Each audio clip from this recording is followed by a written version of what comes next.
Hello, Ms. Arjan. My name is Chilifeke Katongo, and this is my individual presentation on the Equity and Trust 2 individual assignment. Resulting trusts address situations where property is not properly disposed of. It gives effect to the presumed intentions of parties when property is transferred without clear directions or when an express trust fails. This presentation critically examines the interrelated roles of intention, presumptions, and unjust enrichment in the doctrine of resulting trusts, analyzing their theoretical foundations, practical applications, and ongoing challenges. I will firstly begin with the role of intention. Intention serves as the theoretical cornerstone of a resulting trust in English law. This trust operates on the principle of common intention, a combination of the settler's intention and the trustee's understanding that they are not intended to be the beneficiary. In English law, resulting trusts traditionally result by operation of law whenever a transferor has not manifested an intention to confer the full beneficial interest on the transferee. This emphasis on intention aligns with equity's broader concern with substance over form, seeking to give effect to parties' authentic intentions regarding property ownership rather than rigid legal formalities. In the Landman case of R.E. Vandervoort, the court distinguished between automatic trusts, which arise from omissions to dispose of beneficial interests, and presumed resulting trusts, which are founded on rebuttable presumptions derived from inferred intention. This distinction draws attention to the fact that intention may be expressly stated or legally presumed, with differing implications for how the resulting trust operates. Additionally, the House of Lords states that in situations where a settler transfers property but imposes an option or duty, he retains a beneficial interest unless he intends otherwise. That is, unless there is clear evidence of a gift or a declaration of trust. The courts presume that the transferor keeps the benefit. English courts have always maintained that resulting trusts are fundamentally based on the transferor's intention. In practice, this typically entails assuming a negative intention, a presumption that the donor did not intend to benefit the transferee. For example, Lord Brown Wilkinson observed in Westdeuce and Islington that a resulting trust arises because there is a presumption that A did not intend to make a gift to B when B receives property without consideration. By establishing that, it is necessary that there is an intention that the money be held on trust. This case further strengthened the importance of intention. However, it can be refuted by demonstrating that the transferor intended to make an outright transfer to the recipient. When determining whether a resulting trust exists, court must weigh actual intentions against legal presumptions, as this case illustrates. The criterion poses significant practical challenges for the courts because intention is inherently subjective and frequently hard to determine after the fact. This leads to fundamental conflict with the resulting trust doctrine. Courts must ascertain that intention based on objective evidence and presumptions, even if it is theoretically based on intention.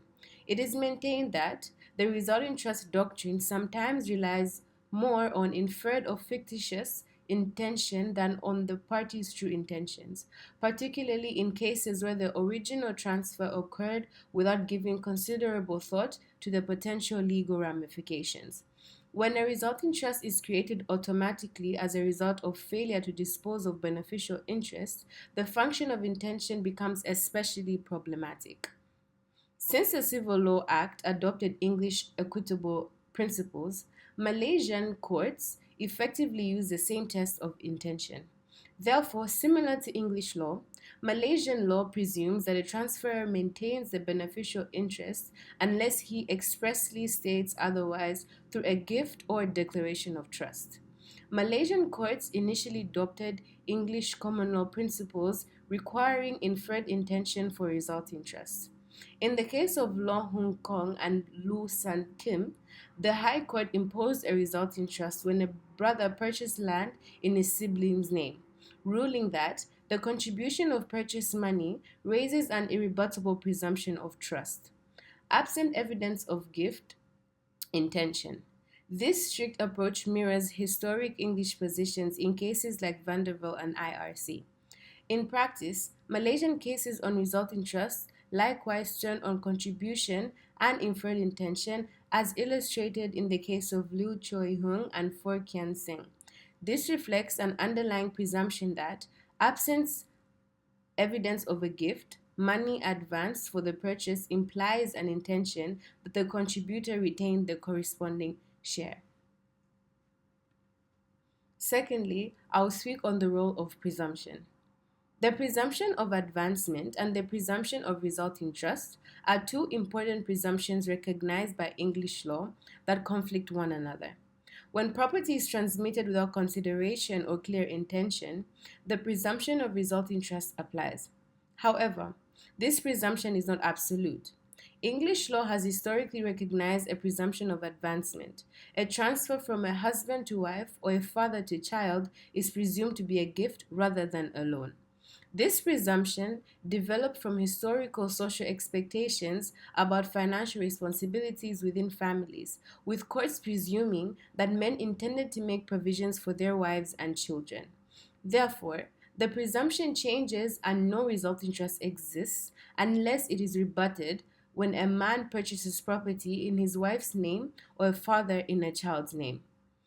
Equity's historical reluctance to recognize gratuitous transfers in favor of utilizing the trust mechanism to safeguard the transferor's property rights is reflected in the resulting trust presumption. This presumption arises in several distinct situations, where someone pays for property but puts the title in another person's name, where property is transferred without adequate consideration or intention to make a gift, and where a person contributes to the purchase of property held in joint names, but their contribution is not reflected in the legal title. Subsequently, case law has demonstrated how this presumption works. As in the case of the venture, the court determined that a presumed resulting trust is created when one person voluntarily contributes to the purchase price. The onus then shifts on the legal owner to refute this presumption with evidence to the contrary, as illustrated in Foulkes and Pascal. The strength of the presumption of advancement in English law is considered weak and can be rebutted by plausible proof that no gift was intended. The Court of Appeal ruled in McGrath and Wallace that evidence demonstrating the father's intention to maintain an interest in their property rebutted the presumption. The courts have significantly narrowed this presumption scope through two mechanisms.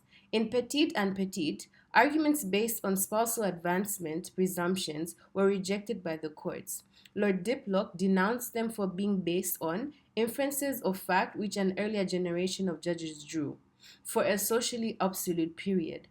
The historic decision made it clear that when assessing transfer intentions, court must give factual evidence precedence over strict presumptions. The onus of proving a gift or intention to benefit may shift to the transferee once any presumption has been made. Both these presumptions can be rebutted by spoken statements, actions, and specific requirements. English courts usually take the whole context into account. In Westouche, for example, Lord Brown Wilkinson handled the circumstances objectively. Therefore, presumptions are not applied mindlessly by English courts. Rather, they are disregarded in the event that it can be demonstrated that the payer intended for the recipient to own the entire property. Following English law, Malaysian law acknowledges the same presumptions. In the absence of proof, Malaysian courts likewise presume a resulting trust in the favor of the contributor proportionate to his contribution. By default, payments made by A for property in B's name create a presumption that A did not intend to make a gift. Similar to English courts, a Malaysian court will apply the presumption of resulting trust when faced with a joint purchase and then seek evidence to rebut it. Next, I'll be talking about the role of unjust enrichment. The relationship between resulting trust and unjust enrichment represents one of the most theoretically contested aspects of this area of law.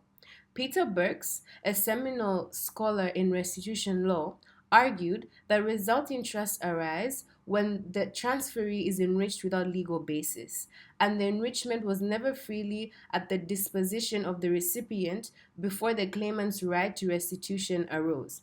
According to his perspective, resulting trust and unjust enrichment principles are directly related, functioning to reverse transfers that lack a valid legal foundation. Furthermore, commented on by Dr. Aisha Shah, her argument is that the principle of autonomy governs when an unjust enrichment gives rise to a proprietary response in the form of a resulting trust. This offers a nuanced perspective on this relationship.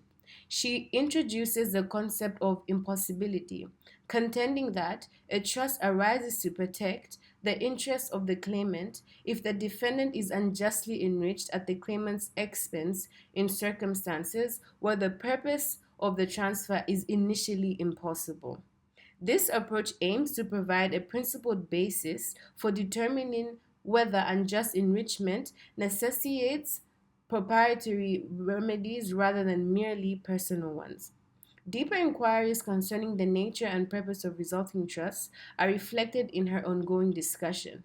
Do they have a more general restitutionary response in preventing unjust enrichment, or are they mainly focused on carrying out express or presumed intentions? The case law may be better explained by an approach that emphasizes impossibility rather than failure of basis, according to Dr. Shah, suggesting that theoretical advancement in this intricate field is still ongoing. Following influential work by Peter Burks and Robert Chambers, who argued that resulting trusts arise to reverse unjust enrichment. For example, if A mistakenly pays B, Burks proposed that B should hold the funds on a resulting trust for A. The House of Lords in Westouche remarked that the Burks Chambers thesis was avowedly experimental, written to test the temperature of the water, but that the temperature of the water must be regarded as decidedly cold. Although scholarly interest in the subject has not increased since Westouche, the issue has not gotten much attention. The House of Lords firmly rejected the idea of establishing a resulting trust solely because of unjust enrichment.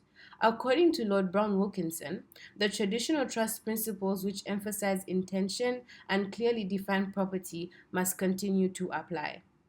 More broadly, the Lords warned against extending resulting trusts to remedy enrichments. They noted that if every unjust enrichment gave rise to a trust, it would have unacceptable practical consequences, like binding innocent third parties who dealt with the recipient.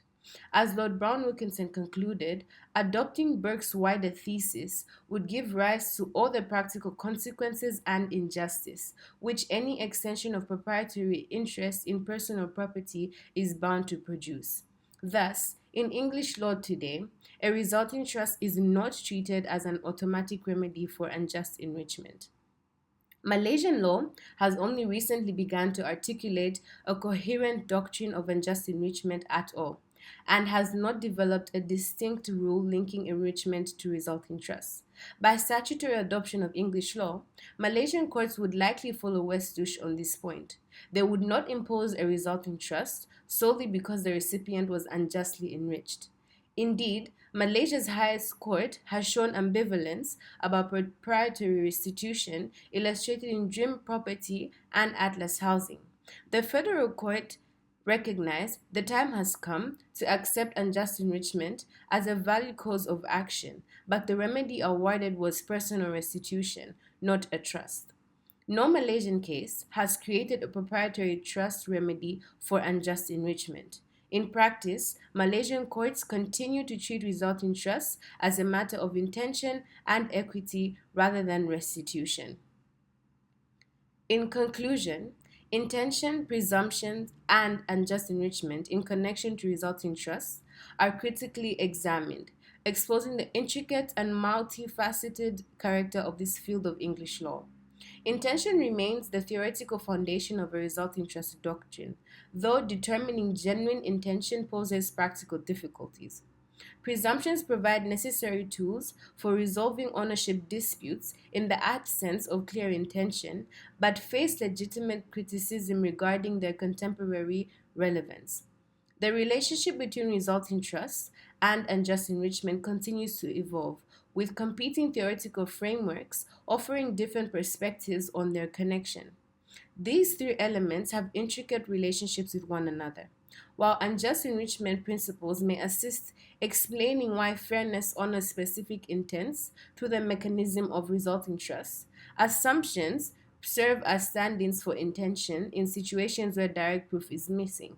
The conflicts between these elements mirror larger conflicts in property law between objective laws and subjective intentions, between old doctrinal categories and developing frameworks, and between certainty and flexibility. Thank you.